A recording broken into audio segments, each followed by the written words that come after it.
बिलाल साहब, मैं एक तो प्रीति जी की बात से बिल्कुल इत्तेफाक नहीं रखता कि बार बार वो प्रचार मंत्री कह रहे हैं अपने देश के प्रधानमंत्री।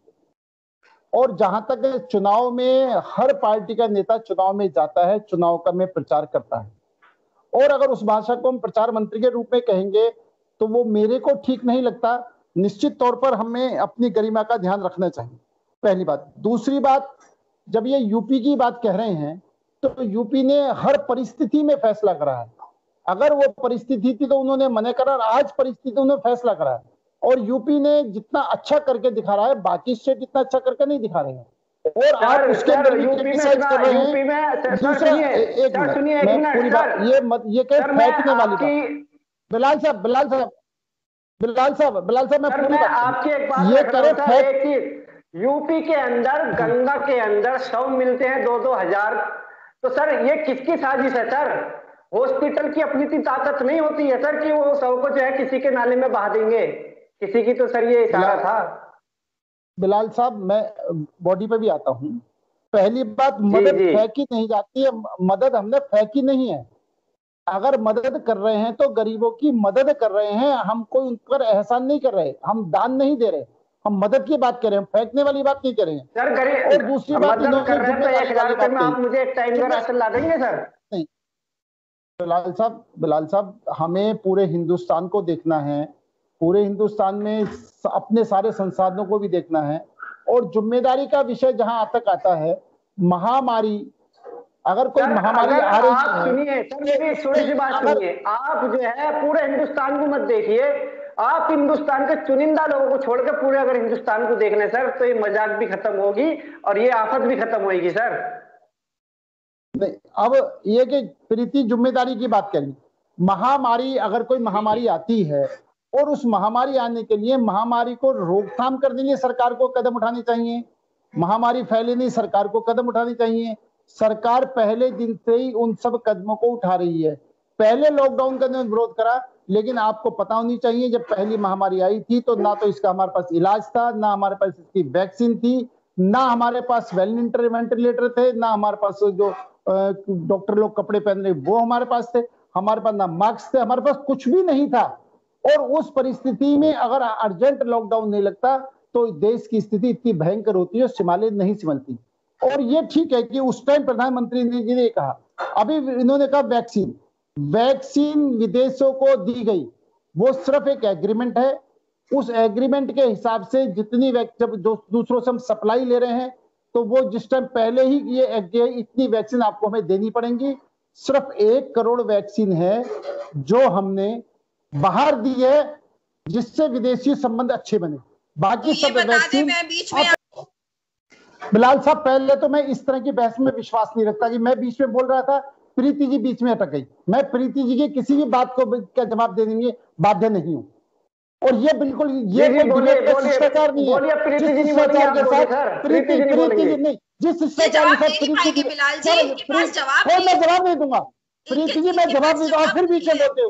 Preeti ji, this is a bad, ये कोई तरीका नहीं है। ये जब मैं बोल रहा था बीच में क्यों बोलेंगे? मैं आपकी एक एक बात पे जवाब दे रहा था, आप सहमत नहीं थे, उसके बाद आप जो मर्जी बोल लेते।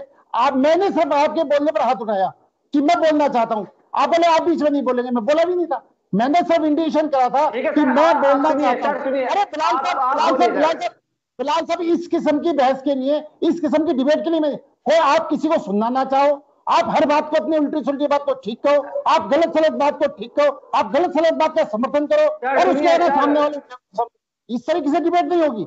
अब मैं जो भी क्वेश्चन करेंगे बिलाल साहब करेंगे और मैं बिलाल साहब को जवाब दूंगा, मैं प्रीति जी को जवाब नहीं दूंगा बिल्कुल भी। सर सुनिए, सर सुनिए, ये जनता के सवाल है, प्रीति जी के सवाल नहीं है। गोयल जी, आप बीजेपी को आप बोले, बिलाल साहब बोले, मैं जवाब दूंगा। रिप्रेजेंट कर रहे हैं, ये जनता के सवाल है। आप जनता बनकर बात करो, आप विपक्षी बनकर बात मत करो। आप कांग्रेस ले लगाओ, आप टीएमसी का लगाओ, आप अगर किसी राजनीतिक दल का लगाओगे मैं जवाब, आप जनता बनकर बात करो तो जनता से बात करो। बिलाल साहब, हमने प्रधानमंत्री जी की भी रैली देखी है, हमने ममता बनर्जी की भी रैली देखी है, हमने राहुल गांधी की भी रैलियां देखी हैं, और चुनाव के अंदर निश्चित तौर पर सभी राजनीतिक दलों ने, मैं सच को स्वीकार करने में कहीं पीछे नहीं हटता, सभी राजनीतिक दलों ने कोरोना के नियमों का पालन नहीं करा और निश्चित तौर पर उसका खमियाजा आज देश की जनता उठा रही है। और उसके अंदर आप अगर अकेले, सर आप मेरी बात, सर मैं वही जवाब दे रहा हूं, इसमें आप टीएमसी को भी दोष दे सकते हैं, कांग्रेस को भी दोष दे सकते हैं, जो क्षेत्रीय पार्टी उन सबको, किसी ने भी चुनाव का बहिष्कार नहीं करा, सबने चुनाव लड़ा है, सबने अपनी अपनी बात कही है, सबने भीड़ इकट्ठी करी है, सबने लड़ा है सर एक भी रैली नहीं होती बंगाल के अंदर। बिलाल साहब, विरोधियों का काम है विरोध करना। अगर चुनाव रोकते तो ये कहते चुनाव रोक दिया, लोकतंत्र की हत्या कर दी, चुनाव नहीं करा रहे हैं, तानाशाही कर रहे हैं। अगर चुनाव करा दिया, अगर चुनाव करा दिया तो इसमें ये हम बीजेपी के जिम्मेदार हैं। मेरा ये कहना है कि सरकार को चारों तरफ देखना पड़ता है। चुनाव का समय आया, चुनाव डिक्लेयर हुए, कोई भी राजनीतिक दल ने चुनाव का विरोध नहीं करा। अगर कोई भी राजनीतिक दल चुनाव का विरोध करता, चुनाव का बहिष्कार करता, तो दूध का दूध पानी पानी होता। ये तो क्या है, चुनाव कराओगे तो भी कटघरे में खड़े करेंगे, चुनाव नहीं कराओगे तो भी कटघरे में खड़े करेंगे।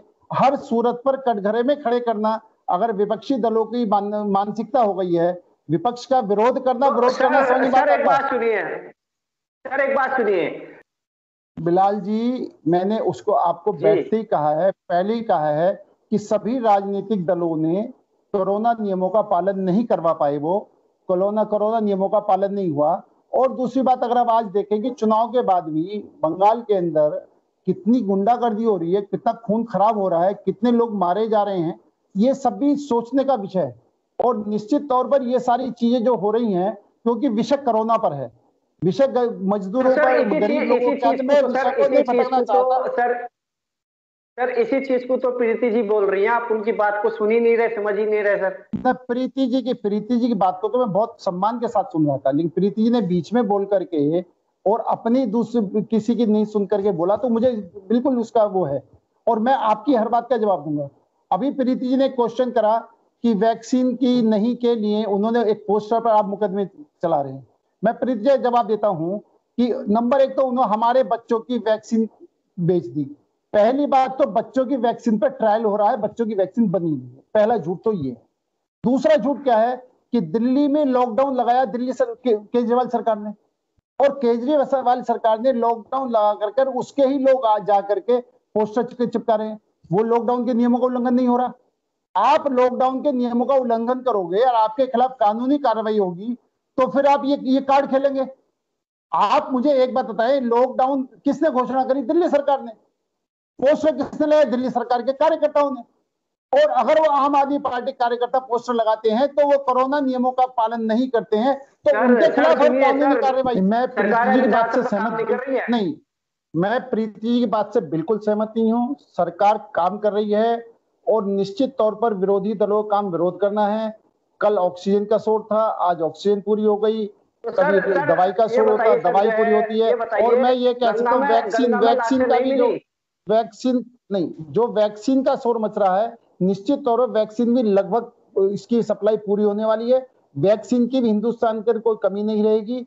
निश्चित तौर पर लाशें जो जमुना नदी में मिली हैं, उसके अंदर कहीं ना कहीं मैं प्रीति जी की बात से ये सहमत हो सकता हूं कि चाहे वो बेरोजगार युवक हैं या परिवार वाले हैं, उनको हाथ लगाने नहीं चाहते, उन्होंने उनको छोड़ दिया, गिरा दिया, ये एक गलत बात है।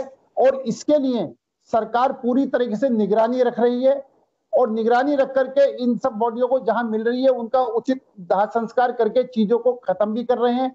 और ये सामाजिक बुराई, देखो अब हर कोने पर, हर कदम पर सरकार खड़ी नहीं हो सकती। सरकार की भी कहीं ना कहीं, पूरी फोर्सेज की भी कहीं ना कहीं सीमाएं। और रात को 2 बजे कोई नदी के अंदर कोई वो फेंक देता है बॉडी को, क्या करेगा आदमी? सरकार भी क्या कर सकती है? इसलिए निश्चित तौर पर हमको प्रैक्टिकल होकर के बात करनी पड़ेगी। देखिए, बिल्कुल जो है इस वक्त जो अनिल जी और प्रीति जी, मैं आपसे यही कहना चाहूंगा, देश अगर सुन रहा है, इस वक्त जो है राजनीतिक पार्टी जो रोटियां उनका सेकने का वक्त नहीं है। देश का जो इस वक्त हालात है एक ऐसे मुकाम पर खड़ा है जिसको एक ऐसी बीमारी ने जकड़ लिया है कि ताकि उससे छुटाना सारी पार्टियों को तो क्या पूरे हिंदुस्तान को बहुत मुश्किल पड़ सकता है। तो राजनीतिक मतभेद, राजनीतिक जो रोटियां बाद में सेकी जाएंगी, अभी जो है देश के नागरिकों को बचाने की जरूरत है, दिखावा कम करने की जरूरत है और कोशिश करें कि सभी की मदद करें आप और हम सब मिलकर इस देश को आगे बढ़ाएं और जो एक जंजीर में इस देश को जो जकड़ लिया गया है उसको उस जंजीर से छुटाएं। आगे फिर एक तस्वीर के साथ, एक वीडियो के साथ और एक नई बात के साथ आप लोगों पे हाजिर होऊंगा। अभी मेरे साथ बीजेपी के वरिष्ठ नेता अनिल गोयल और मेरे साथ प्रीति उपाध्याय जो एक सीनियर पत्रकार भी हैं और सामाजिक कार्यकर्ता भी हैं, बहुत अच्छी समझ रखती हैं, बहुत अच्छे समझ रखते हैं। आप लोगों ने बहुत अच्छा समझाया और देखिए देश सुनेगा इसको। और मैं बात यही करूंगा, पार्टी कोई भी पार्टी हो सर, सवाल जो है प्रेजेंटली से ही पूछा जाता है और पूछेंगे। आप सबका धन्यवाद।